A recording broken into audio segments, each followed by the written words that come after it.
नमस्कार दोस्तों, मैं देवेश शुक्ला आप सभी का स्वागत करता हूं आपके अपने यूट्यूब चैनल पर। मेरे प्यारे दोस्त, आज हम फिर से चर्चा करने वाले हैं सोशियोलॉजी के सिलेबस के ऊपर। ठीक है, जैसा कि मैंने एक वीडियो आपके लिए बनाया भी था और उसमें बताया था कि आपको जिस भी यूनिवर्सिटी का सिलेबस चाहिए, आपको क्या करना है, सब्जेक्ट का नाम लिखना है, कॉमा लगा के आपको यूनिवर्सिटी का नाम लिखना है और फिर सिलेबस लिख देना है कॉमा लगा के। बस आपको सिलेबस प्रोवाइड करवा दिया जाएगा। ठीक है, अभी तक फिलहाल 3 कमेंट्स आए हैं। पहला आया है माँ शकंभरी देवी यूनिवर्सिटी का जी। ठीक है, उसका सिलेबस हमने डाउनलोड किया। हालांकि पहला कमेंट वही था तो मैंने पहले उसका ही डाउनलोड किया, बट उसमें थोड़ा सा प्रॉब्लम ये आ गई कि उसका जो सिलेबस है वो बीए और एमए दोनों एक में मिक्स कर दिए हैं। ठीक है, तो अभी उसको हम थोड़ा समझ नहीं पा रहे हैं कि चूंकि उसमें 7 7 पेपर दे दिए हैं और 4 5 4 पेपर होते हैं और बीएमए का दोनों का मिक्स कर दिए हैं और उसमें ये भी नहीं बताए हैं कि कौन सा बीए का है कौन सा एमए का है। ठीक है, तो वो थोड़ा जैसे ही क्लियर होगा उसका भी वीडियो बना दिया जाएगा। ठीक है, उसके लिए सॉरी भैया, जो भी आप पहला कमेंट किए थे।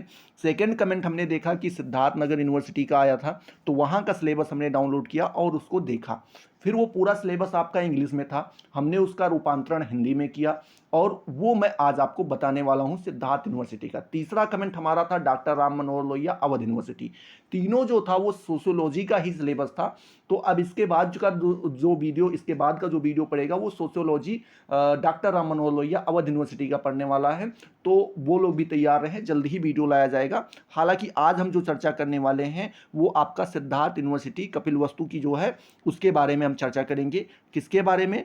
सिलेबस के बारे में। फॉर किसके लिए? फॉर का मतलब लिए होता है किसके लिए? पोस्ट ग्रेजुएशन प्रोग्राम, मतलब कि पीजी के लिए जो होता है, जिसको हम पोस्ट ग्रेजुएशन कहते हैं, जिसमें आपका एमए एमएससी और एमकॉम आता है। ठीक है, उसके ऊपर और किसके? सोशियोलॉजी के सिलेबस के ऊपर चर्चा करने वाले हैं। ठीक है, choice based credit system CBSE system के द्वारा जो है क्या किया जाया गया है, ये सिलेबस आपका तैयार किया गया है, उसी के ऊपर हम चर्चा करने वाले हैं। ठीक है, अभी फिलहाल हम आपको क्या करेंगे, यहाँ पे केवल इंट्रोडक्शन ही देंगे और उसके बाद फिर आपको ले चलेंगे हिंदी के सिलेबस के ऊपर, जो हिंदी में रूपांतरण करवाया गया है उसके ऊपर चर्चा करेंगे। इंग्लिश का सिलेबस तो ऑलरेडी पढ़ा हुआ है, इंग्लिश में पूरा सिलेबस आपका यूनिवर्सिटी की वेबसाइट में ऑलरेडी पड़ा हुआ है। अगर आप कहेंगे तो मैं एक वीडियो उसके ऊपर भी बना दूंगा कि आपको सिलेबस डाउनलोड कहाँ से करना है। ठीक है, अभी तो फिलहाल आपका जो कुछ भी है यहाँ पे है।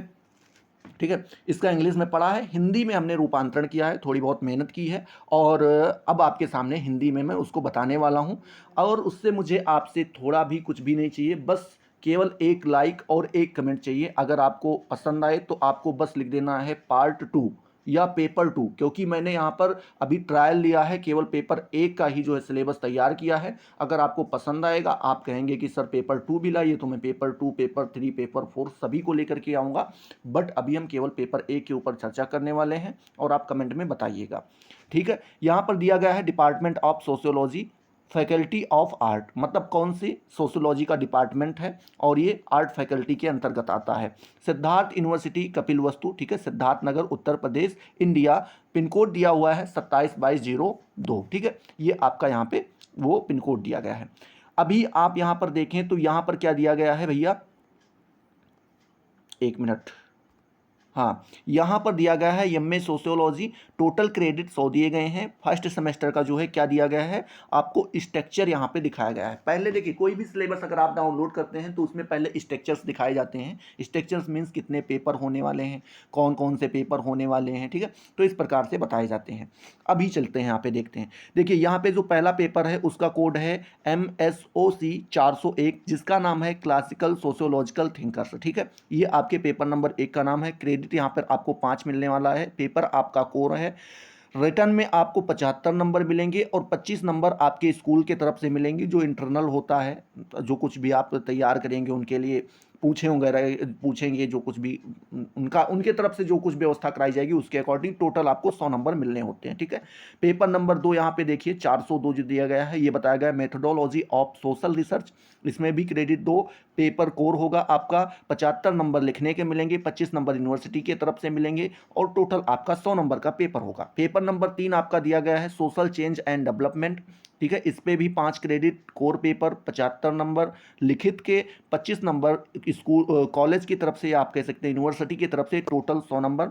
चौथा पेपर आपका दिया गया है perspective in Indian sociology, perspective in Indian sociology इसके भी 5 क्रेडिट दिए जाएंगे कोर पेपर। और आपका यहाँ पे 75 नंबर जो है क्या होगा भैया, ये आपका रिटर्न का मिलेगा और 25 नंबर आपका इंटरनल होगा, ये इस तरीके से, ठीक है। अब यहाँ पे आप बात समझिएगा, आपके 4 पेपर क्लियर हो चुके हैं, 4 पेपर ही आपको देने होते हैं। जो आपका ये 2 पेपर दिया गया है ये दोनों इलेक्टिव है, ठीक है। जैसे फंडामेंटल ऑफ सोशियोलॉजी और रिसर्च प्रोजेक्ट, ये दोनों क्या होता है, इलेक्टिव होता है। हालांकि जो कॉलेज वाले होते हैं या यूनिवर्सिटी वाले होते हैं ये रिसर्च प्रोजेक्ट को ही आपको प्रेफर देंगे, यही आपसे सिलेक्ट करवाएंगे। देखिए यहाँ पे दिया नहीं है इलेक्टिव पेपर, मतलब कि इन दोनों में से किसी एक को ही आपको चूज करना होगा, ठीक है। उसके बाद यहाँ पर आपका ये टोटल 100% जो है नंबर कहाँ से मिलने वाला होता है, कॉलेज से ही, या आप कह सकते हैं यूनिवर्सिटी से ही मिलने वाला होता है। टोटल आपको 4 ही पेपर देने होते हैं, ये आप बात को ध्यान में रखिएगा, ठीक है। इस तरीके से आपको ये चीज़ें ध्यान में रखनी है। ऐसे ही अगर आप देखेंगे तो सेकेंड सेमेस्टर का भी पूरा दिया गया है स्ट्रक्चर, ठीक है। ऐसे ही अगर आप देखेंगे थर्ड सेमेस्टर का भी दिया गया है और आपका फोर्थ सेमेस्टर का भी दिया गया है, ठीक है। जब आप जाएंगे कहाँ पर सिलेबस के अंतर्गत, तो ये आपका कुछ सिलेबस इंग्लिश में दिया गया है। फर्स्ट सेमेस्टर यहाँ पे देख सकते हैं, फर्स्ट सेमेस्टर पेपर फर्स्ट होगा, क्लासिकल सोशियोलॉजिकल थिंकर्स पेपर का नाम होगा, ठीक है। कोर्स का जो कोड होगा वो होगा MSOC 401 होगा। क्रेडिट्स आपको 5 मिलेंगे। ऑब्जेक्टिव्स क्या रखेंगे, मतलब इसका जो है उद्देश्य क्या रखा गया है, यूनिट 1, यूनिट 2, ठीक है। उसके बाद यूनिट 3 और ऐसे ही करके आपका यूनिट 4 और यूनिट 5, टोटल 5 यूनिट में पेपर को आपके डिवाइड किया जाता है। और साथ ही साथ यहाँ पर आपको कुछ बुक्स भी बताई जाती हैं जो आप पढ़ सकते हैं अगर आप पढ़ना चाहें तो, ठीक है। पढ़ना चाहें तो इसमें से कुछ बुक्स आपको सजेस्ट की जाती हैं यूनिवर्सिटी की तरफ से जो आप पढ़ सकते हैं। यहाँ पे कुछ बुक्स का नाम दिया गया है, अगर चाहें तो आप स्क्रीनशॉट भी ले सकते हैं, ठीक है। ये आपकी कुछ बुक्स हैं, इनमें से कोई भी आप बुक्स उठा के पढ़ सकते हैं। हालांकि बुक्स वगैरह कोई नहीं पढ़ता है, वही जो तैयार करवाया जाता है, क्या सीरीज़ वगैरह दी जाती हैं, नोट्स वगैरह तैयार करवाया जाता है। सिद्धार्थ यूनिवर्सिटी में तो वो UPS करके एक चलता है, वो चलता है, ठीक है। तो वो सीरीज चलती है, वही सबसे आप पढ़ते हैं और वही से पढ़िएगा, इतना बुक वगैरह पढ़ने की ज़रूरत है नहीं, जब ज़रूरत पड़ेगी तब देखा जाएगा। ऐसे ही पेपर नंबर 2 का दिया गया है, पेपर नंबर 3 का दिया गया है, ये सब टोटल इंग्लिश में दिए गए हैं। अब हम चलते हैं इसके हिंदी सिलेबस के ऊपर, चूंकि इंग्लिश में तो आपको ऑलरेडी बड़ी सरलता के साथ प्रोवाइड करवा दिया जाता है, बट हिंदी में आपको सिलेबस नहीं मिल पाता है, ठीक है। और आप कोई नोट्स भी खरीदते हैं, कोई बुक्स भी खरीदते हैं, तो उसमें भी आपका हिंदी में सिलेबस नहीं दिया जाता है। तो चलिए हम क्या करते हैं, हिंदी सिलेबस की ओर बढ़ते हैं। तो आप यहाँ पर देख पा रहे होंगे आपका हिंदी सिलेबस आ चुका है। हिंदी का जो सिलेबस है वो आ चुका है, हिंदी में जो लिखा था। यहाँ पर दिया गया है उद्देश्य, जो आपका भी ऑब्जेक्टिव्स करके दिया नहीं गया था कि इसका उद्देश्य क्या होने वाला है वो, और आपका क्रेडिट 5, यहीं से हम क्या करेंगे, इसको हिंदी में चलाएंगे। इसका उद्देश्य क्या रखा गया है, पूरे पेपर का जो सिलेबस तैयार किया गया है उसका उद्देश्य केवल यही रखा गया है कि छात्रों को जो समाजशास्त्रीय विचार हैं उनका इतिहास कैसा रहा है और साथ ही साथ उनका विकास कैसे हुआ है उनसे परिचित करवाना, ये पहला उद्देश्य रखा गया है इस सिलेबस का।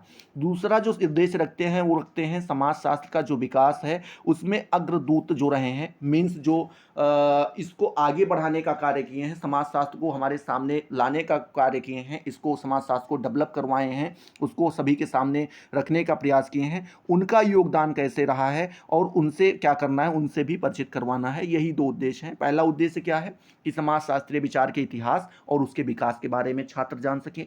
दूसरा है कि अग्रदूत जो रहे हैं, जो हमारे समाजशास्त्र के विकास में वर्क किए हैं, समाजशास्त्र को डेवलप करने में मदद किए हैं, ठीक है, अगुवाई किए हैं, उनसे भी परिचित करवाना, ये छात्र का दूसरा उद्देश्य, छात्र उससे परिचित हो सके, ये सिलेबस का दूसरा उद्देश्य हो जाता है, ठीक है। अब चलिए हम सिलेबस के ऊपर चर्चा करते हैं। जैसा कि आपने इंग्लिश सिलेबस में देखा कि पूरे सिलेबस को 5 इकाइयों में बांट दिया जाता है, जिसमें से पहली इकाई आपकी आ जाती है जिसमें आपको पढ़ना रहता है समाजशास्त्र के उद्भव के बारे में। किसके बारे में, समाजशास्त्र के उद्भव के बारे में आपको पढ़ना रहता है, ठीक है।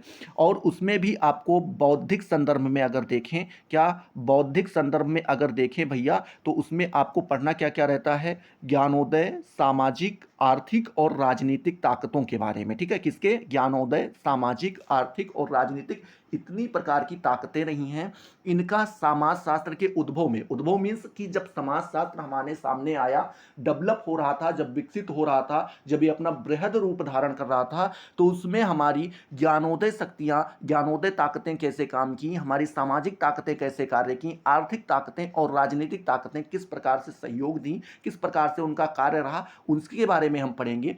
साथ ही साथ इसमें और हम क्या पढ़ने वाले हैं, इसमें पढ़ेंगे फ्रांसीसी और औद्योगिक क्रांतियों का प्रभाव, जो फ्रांसीसी क्रांतियां हुई हैं, जो औद्योगिक क्रांतियां हुई हैं, उनका हमारे समाजशास्त्र के उद्भव के ऊपर क्या प्रभाव रहा है, इसके बारे में भी हम क्या करेंगे, चर्चा करेंगे, पढ़ेंगे इकाई नंबर 1 के अंदर। ठीक है, आई होप आपका इकाई नंबर 1 क्लियर हो गया होगा, इसके ऊपर चर्चा क्या किस किस के ऊपर कितना कितना करना है। ठीक है, वैसे ही अगर हम इकाई नंबर 2 के बारे में बात करें भैया, तो इकाई नंबर 2 में क्या बताते हैं, हमें अगस्त कामटे के बारे में बात करना होता है। ठीक है, किसके बारे में, अगस्त कामटे, जो कि एक अच्छे खासे समाजशास्त्री रहे हैं, समाजशास्त्र में इनकी अहम भूमिका भी रही है। इमाइल दुर्खीम हुए, अगस्त कामटे हुए, ठीक है, और ऐसे ही कई सारे हुए हैं समाजशास्त्री, जिनका समाजशास्त्र के क्षेत्र में काफ़ी ज़्यादा योगदान रहा है। इनको ही अग्रदूत के रूप में कहा जाता है, जिन्होंने समाजशास्त्र को आगे बढ़ाने का कार्य किया है। ठीक है, तो पहला हम किसके बारे में पढ़ेंगे, अगस्त कामटे के बारे में पढ़ेंगे।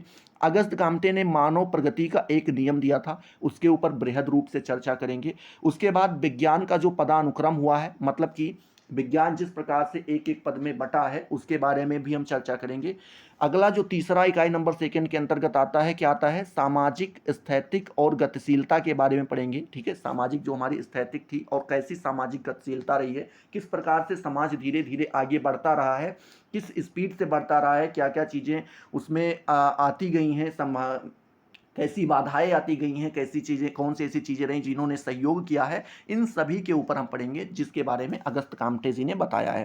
प्रत्यक्षवाद के बारे में पढ़ेंगे, जो कि अगस्त कामटे जी का ही है। ठीक है, तो इस प्रकार से इकाई नंबर सेकंड के अंतर्गत आई होप आपका क्लियर हो गया होगा कि क्या क्या चीज़ें आपको पढ़नी रहती हैं। ठीक है, चलिए अब हम बात करेंगे इकाई नंबर थर्ड के ऊपर। इकाई नंबर थर्ड के अंदर जो है क्या पढ़ना होता है, इमाइल दुर्खीम के बारे में पढ़ना होता है भैया। किसके बारे में, इमाइल दुर्खीम के बारे में हम लोग पढ़ेंगे कि इमाइल दुर्खीम का क्या योगदान रहा है, कौन कौन से ऐसे सिद्धांत रहे हैं जो इमाइल दुर्खीम ने दिए हैं। जैसा कि आप यहाँ पे देख भी पा रहे होंगे कि समाजशास्त्र की जो कार्य प्रणाली रही है, उसमें इमाइल दुर्खीम का क्या योगदान रहा है, इसके बारे में हम पढ़ेंगे। साथ ही साथ जो सामाजिक तथ्य हैं, उनकी अवधारणाओं के बारे में कुछ बताया है, उनकी कुछ अवधारणाएं दी हैं, किसने दी है, इमाइल दुर्खीम ने सामाजिक तथ्यों की कुछ अवधारणाएं दी हैं, उसके बारे में चर्चा करेंगे।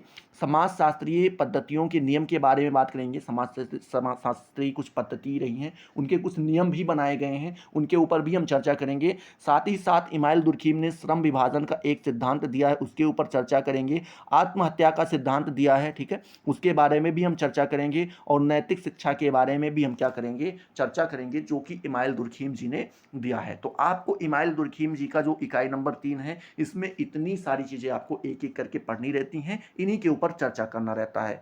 आई होप आपका इकाई नंबर थर्ड भी यहां पर क्लियर हो गया होगा। ठीक है, अब हम बात करेंगे किसके बारे में, इकाई नंबर फोर्थ के बारे में। इकाई नंबर फोर्थ आपका क्या कह रहा है, इसमें आपको इकाई नंबर फोर्थ में हर्बर्ट स्पेंसर के बारे में पढ़ना रहता है। हर्बर्ट स्पेंसर महोदय जी की क्या भूमिका रही है समाजशास्त्र में, जिसमें आपका पहला देखने को मिल जाता है बौद्धिक पृष्ठभूमि के बारे में। ठीक है, बौद्धिक पृष्ठभूमि, हर्बर्ट स्पेंसर की बौद्धिक पृष्ठभूमि कैसी रही है। ठीक है, विकासवादी सिद्धांत उन्होंने दिया है, किसने, हर्बर्ट स्पेंसर ने, उसके बारे में पढ़ेंगे। ठीक है, उसके बाद जैविक सादृश्य के बारे में पढ़ेंगे। समाज और विकास के चरण, मतलब समाज और विकास दोनों के कैसे कैसे चरण रहे हैं, क्या क्या चरण रहे हैं, उनके ऊपर भी हम क्या करेंगे, चर्चा करेंगे इकाई नंबर फोर्थ के अंतर्गत। हर्बर्ट स्पेंसर के कुछ हाँ द्वारा लिखे गए या बताए गए ये सारी चीजें हैं, उन्हीं के ऊपर हम क्या करेंगे, चर्चा करेंगे। ठीक है, ऐसे ही जब आपका इकाई नंबर फोर्थ क्लियर हो जाता है, समझ में आ जाता है, तो हम इकाई नंबर 5 के अंतर्गत आ जाते हैं। इसमें आपको बिलफोर्ड पेरेटो के बारे में आपको पढ़ना होता है। किसके बारे में, बिलफोर्ड पेरेटो के बारे में पढ़ना होता है। उन्होंने कार्य प्रणाली में योगदान, तार्किक प्रयोगात्मक विधि के बारे में जो बताया है, उसके बारे में हम पढ़ेंगे। ठीक है, बिलफोर्ड का एक आप कह सकते हैं, बिलफोर्ड ने एक विधि बारी बताई है, किसके बारे में, कार्य प्रणाली में योगदान, तार्किक प्रयोगात्मक विधि। ठीक है, इसके बारे में हम पढ़ेंगे। साथ ही साथ इसमें पढ़ेंगे तार्किक और अतार्किक क्रियाएं कौन कौन सी हैं, उसके ऊपर पढ़ेंगे। ठीक है, तार्किक क्रियाएं कौन सी होती हैं और अतार्किक क्रियाएं कौन सी होती हैं, ये दोनों भी बिलफोर्ड पेरेटो द्वारा ही बताई गई हैं। आपका अगला आता है सामाजिक परिवर्तन का सिद्धांत। ठीक है, किसका आता है? सामाजिक परिवर्तन का जो सिद्धांत रहा है, समाज में कई सारे परिवर्तन देखने को मिले हैं और कई सिद्धांत के अकॉर्डिंग देखने को मिले गए हैं। तो ये विल्फ्रेड पेरेटो द्वारा बताया गया है सामाजिक परिवर्तन का सिद्धांत। तो इसके ऊपर भी हम क्या करेंगे, इकाई नंबर 5 के अंतर्गत जो है चर्चा करेंगे, इकाई नंबर 5 के अंतर्गत चर्चा करेंगे। आई होप ये आपकी 5 के पांचों इकाइयां क्लियर हो गई होंगी। अगर बुक्स आप पढ़ना चाहते हैं तो वही इंग्लिश सिलेबस के नीचे जो है कुछ यूनिवर्सिटी के द्वारा सजेस्ट की गई बुक्स हैं, उनको अगर आप पढ़ना चाहें तो पढ़ सकते हैं। वैसे अगर आप जो आपकी सीरीज वगैरह आती हैं, जो नोट्स वगैरह आते हैं, उन्हीं से अगर आप पढ़ लेंगे तो आपका अच्छा खासा नंबर आ जाएगा, कोई दिक्कत नहीं है। बाकी तो क्लासेस हम लेते ही रहते हैं। और अगर ये आपके पेपर नंबर 1 का सिलेबस था, अगर आपको पेपर नंबर 2 का सिलेबस चाहिए तो आपको बस लिखना है सर पेपर नंबर 2, ठीक है, या आप लिख दीजिए paper number 2 hashtag paper number 2। जो कुछ भी आप केवल पेपर नंबर 2 भी लिख देते हैं तो आपको उसका सिलेबस प्रोवाइड करवा दिया जाएगा सोशियोलॉजी के अंतर्गत। ठीक है, सोशियोलॉजी का जो सेकंड पेपर का है वो भी प्रोवाइड करवा दिया जाएगा। बाकी जो बच्चे अलग सब्जेक्ट का चाहते हैं, सोशियोलॉजी के से अलग, होम साइंस, सोशियोलॉजी के अलावा होम साइंस हुआ, एजुकेशन हुआ, हिस्ट्री हुआ, पॉलिटिकल साइंस हुआ, ठीक है, जियोग्राफी हुआ, बहुत सारे ऐसे सब्जेक्ट हैं, हिंदी हुआ, इन सभी का अगर सिलेबस अगर आप चाहते हैं तो वो आपको कमेंट करना होगा। पहले आप यूनिवर्सिटी का नाम लिख दीजिएगा, फिर सब्जेक्ट का नाम लिख दीजिएगा और फिर उसके बाद सिलेबस लिख दीजिएगा, आपको वो चीज़ें प्रोवाइड करवा दी जाएंगी। आई होप ये सारी चीज़ें आपको क्लियर हुई होंगी। अगर क्लियर हुई तो फटाफट वीडियो को लाइक करो, अपने दोस्तों के साथ शेयर करो। अभी तक अगर आपने चैनल को सब्सक्राइब नहीं किया तो सब्सक्राइब करके बेल वाले आइकन को जरूर प्रेस कर दो, जिससे आपको सारी नोटिफिकेशन मिलती रहें और आप उनसे लगातार लाभान्वित होते रहें। तो चलिए अगले वीडियो में मिलते हैं नए जोश नए टॉपिक के साथ। तब तक के लिए जय हिंद, जय भारत।